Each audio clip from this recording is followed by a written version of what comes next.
قابیل و حابیل کا قصہ۔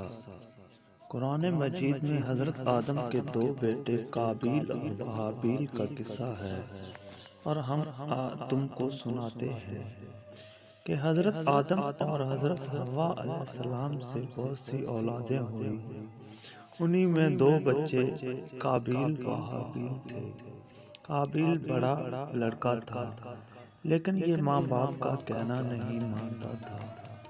حابیل چھوٹا بھائی تھا جو ماں باپ کا کہنا مانتا تھا۔ اکلیمہ ایک لڑکی تھی جس سے قابیل شادی کرنا چاہتا تھا، مگر حضرت آدم حضرت حوا اس کی شادی اپنے چھوٹے بیٹے حابیل سے کرنا چاہتے تھے جو نیک اور شریف تھا۔ اس لیے قابیل اپنے ماں باپ اور بھائی کا دشمن ہو گیا۔ اللہ میاں نے حکم دیا کہ تم دونوں قربانی کر کے پہاڑ پر رکھ آؤ، جس کی قربانی قبول ہوگی اس سے اکلیمہ کی شادی کی جائے گی۔ اللہ میاں کو اپنے نیک بندے پسند ہوتے ہیں اور وہ ان کی مدد کرتا ہے۔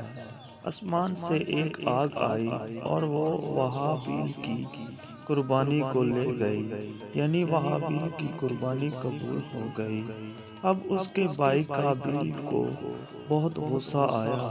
اس نے حابیل سے کہا کہ میں تجھ کو قتل کر دوں گا۔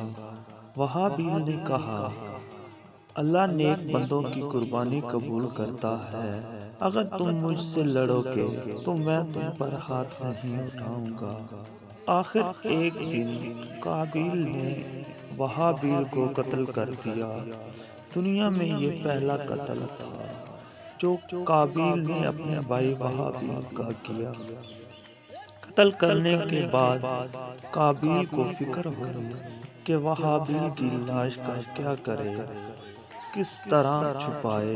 اس نے دیکھا کہ ایک کوا چونچ سے زمین کھود کر ایک دوسرے مرے ہوئے کوے کو دفن کر رہا ہے۔ تب اس نے یہ اپنے بھائی حابیل کو زمین کھود کر دفن کر دیا اور خود جا کر آگ کی پوجا کرنے لگا۔ حضرت آدم و حوا کو بہت رنج ہوا۔ قابیل و حابیل دونوں بھائیوں کے جھگڑے سے ہم کو سبق لینا چاہیے۔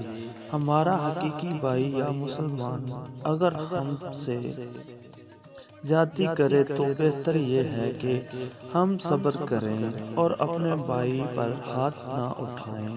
قابیل نے بھائی کو قتل کیا، قیامت تک لوگ اس پر لعنت کرتے رہیں گے اور آخرت میں اللہ کے عذاب کا مستحق ہوا، اور حابیل کو قیامت تک لوگ اچھا کہتے رہیں گے اور جنت کا وارث ہوا۔